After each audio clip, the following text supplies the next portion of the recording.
Good morning, students. Today I am going to teach you the next topic of this chapter,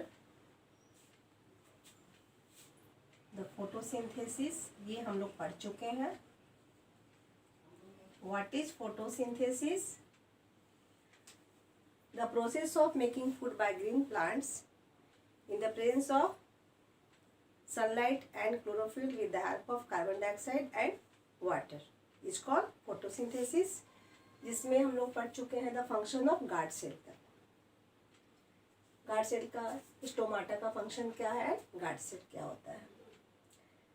इसमें materials जो raw materials जो है, the materials required for photosynthesis are carbon dioxide, water, chlorophyll and sunlight.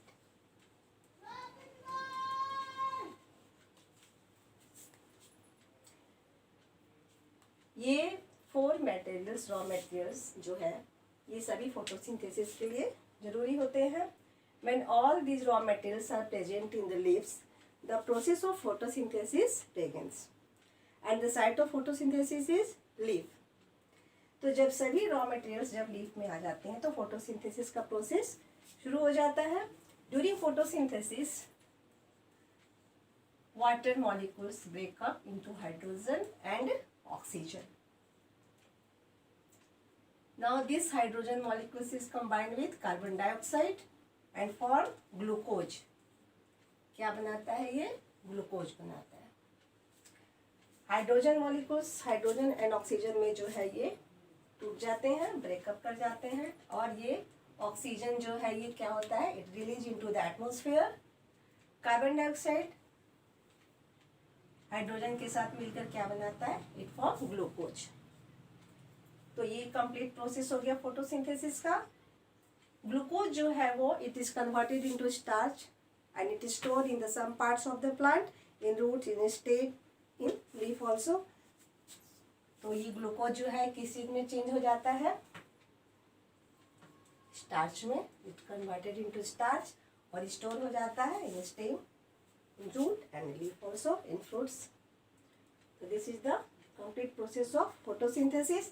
The equation of photosynthesis is carbon dioxide plus water. The presence of chlorophyll and sunlight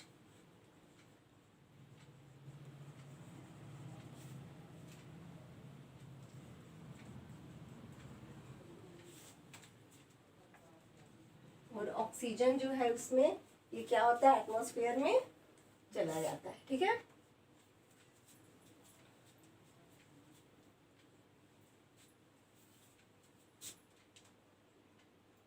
तो ये आपका process हो गया photosynthesis का.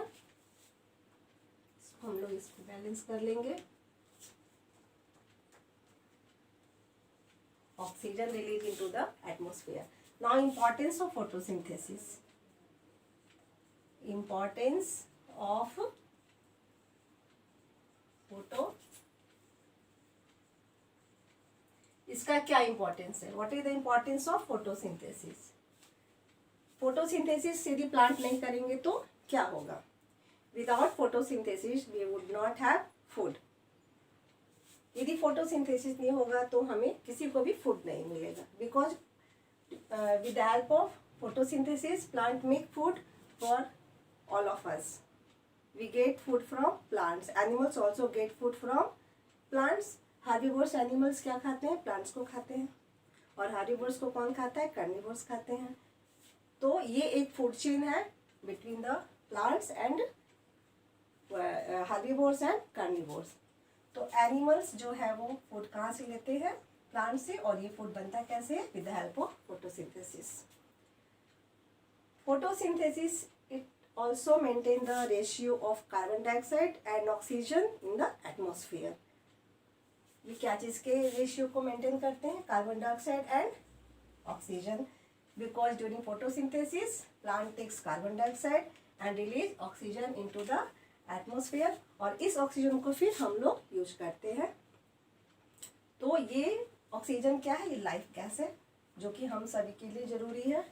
We need oxygen for breathing. तो ये photosynthesis का process complete है। Now we will study about heterotrophic nutrition. Heterotrophic nutrition किसे कहते हैं? The mode of nutrition in which organism depend on other organism for their food. Some non-green plants that they have no chlorophyll, so they do not carry out the process of photosynthesis. They do not make their own food. They depend on other organisms for their food, other plants for their food. So they are called heterotrophs, and mode of nutrition is called heterotrophic nutrition. Heterotrophic nutrition. Hetero means other, and trophy means nutrition. The mode of nutrition in which organism depend on other organism for their food is called heterotrophic mode of nutrition. So there are also other mode of nutrition in heterotrophic. The first is saprophytic nutrition. Heterotrophic nutrition में के अलावा ये कुछ और भी nutrition का type है। सबसे पहले सैप्रोफिटिक न्यूट्रिशन। सैप्रोफिटिक न्यूट्रिशन में क्या होता है कि सैप्रो मीन्स रॉटेन और phytos means plant. The plant which are depend on rotten food, सड़े गले चीजों को ये खाते हैं, उसी पे प्लांट जो है ग्रो करते हैं, और इस तरह के न्यूट्रिशन को क्या कहेंगे? Saprophytic nutrition. The mode of nutrition in which some non-green plants depend on rotten part, dead and decaying part of plants and animals, and they get their food from them. So this type of nutrition is called saprophytic nutrition, and the organism are called saprotrophs. Okay. This nutrition is also called saprotrophic nutrition, saprophytic nutrition and also saprotrophic nutrition. The mode of nutrition is called saprophytic nutrition, and the organism get their food from dead and decaying matter of plants and animals, and also rotten food.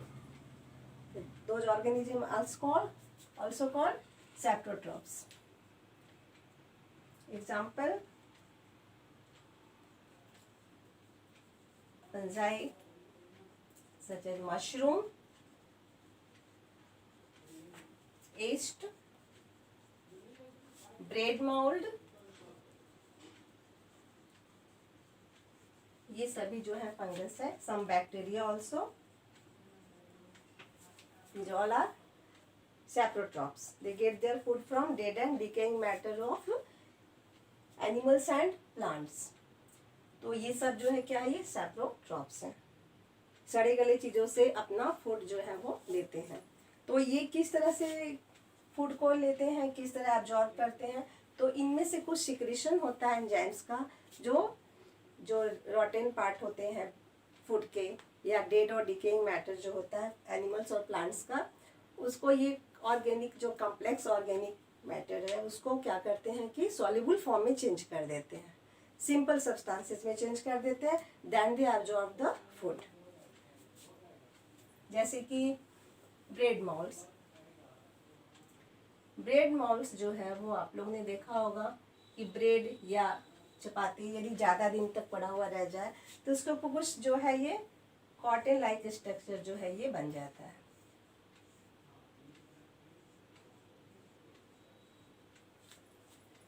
इस तरह से कुछ पहले white colour का होगा, फिर कुछ दिन बाद से ये ब्राउन कलर का हो जाएगा, फिर और ज़्यादा दिन छोड़ दिया जाए तो ब्लैक कलर का हो जाता है।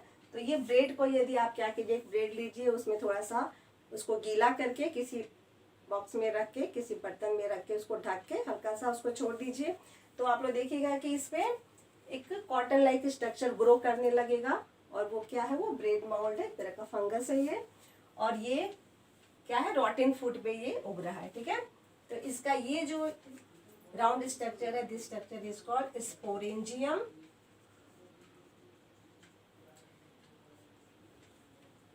Sporangiophore.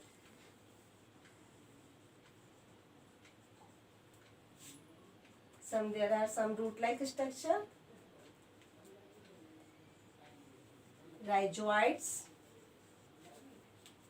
They secrete some enzymes here, and this enzyme convert the complex organic substances into simpler substance. यहाँ पे इसको क्या करता है, ये लिक्विड फॉर्म में चेंज कर देता है और तब ये जो है राइजोइड्स इसको फूड को एब्जॉर्ब करता है। तो इस जितने भी जो है ये सेप्टोट्रॉफ्स जो होते हैं उनमें एंजाइम सिक्रीशन होता है रूट से, जो कि उसको लिक्विड फॉर्म में चेंज करते हैं और तब उसको फूड को एब्जॉर्ब करते हैं। अब ये जो स्पोरेंजियम जो है, this sporangium, there are some small spores are present in sporangium. Small spores है जो कि शीट का फॉर्म है, ये स्पोर है। ये स्पोर्स जो है मैच्योर कर जाएगा जब स्पोरेंजियम, तो यहाँ से ब्रस्ट कर जाएगा and spores are scattered in the atmosphere, air में स्कैटर्ड हो जाएंगे। और फिर इन्हें जब यदि कोई मॉइस्ट प्लेस मिलेगा या कोई रॉटिंग फूड पे ये जाके गिरेंगे तो वहाँ ये ग्रो करने लगते हैं।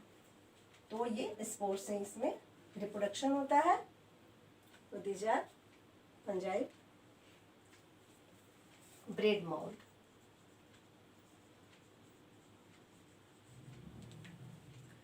अब आप लोग इसमें इसके अलावा आप मशरूम भी देखे होंगे। मशरूम, कुछ मशरूम जो होते हैं एडिबल होते हैं और कुछ नॉन एडिबल होते हैं। कुछ जो इधर उधर उगे रहते हैं बार्क ऑफ ट्रीज या एनिमल डक्स के ऊपर, गोबर के ऊपर या गंदगी पे जो उगे रहते हैं मशरूम, वो खाने लायक नहीं होते हैं। Mushrooms are also fungi. और ये जो है ये सड़े गले चीजों पे या बार्क ऑफ ट्रीज पे उगते हैं मशरूम।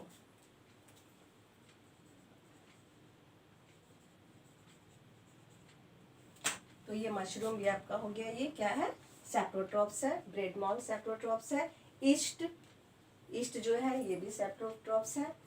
तो ये सभी चीजें जो है ये सेप्टोफाइटिक न्यूट्रिशन शो करते हैं। Okay, second is the parasitic nutrition.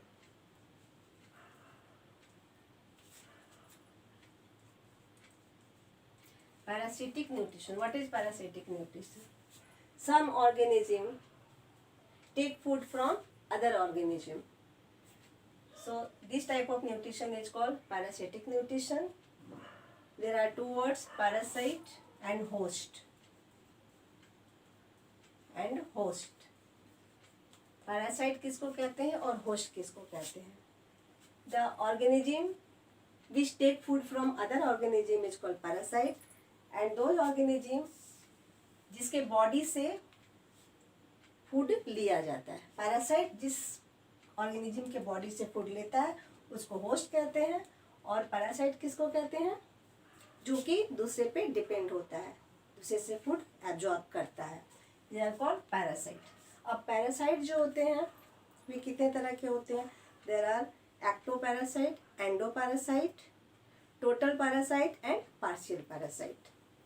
तो ectoparasite and endoparasite. Ectoparasites, endoparasites, total parasites and partial parasites.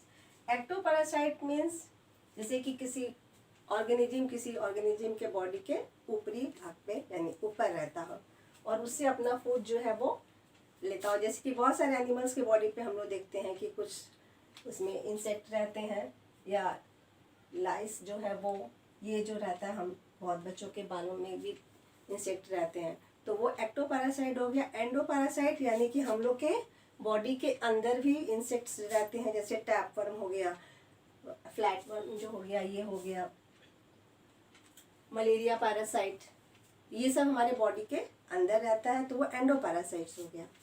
And total parasite, the parasite who totally depend on other organism for their food are called total parasite.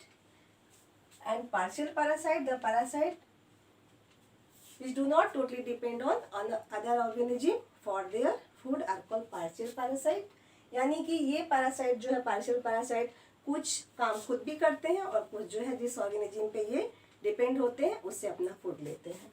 तो इन सब चीज़ के बारे में detail में मैं आप लोग को नेक्स्ट क्लास से बताऊंगी कि ये सब का नेम और इन लोग का फंक्शन, ये कैसे अपना फूड एब्जॉर्ब करते हैं, ये आप नेक्स्ट क्लास में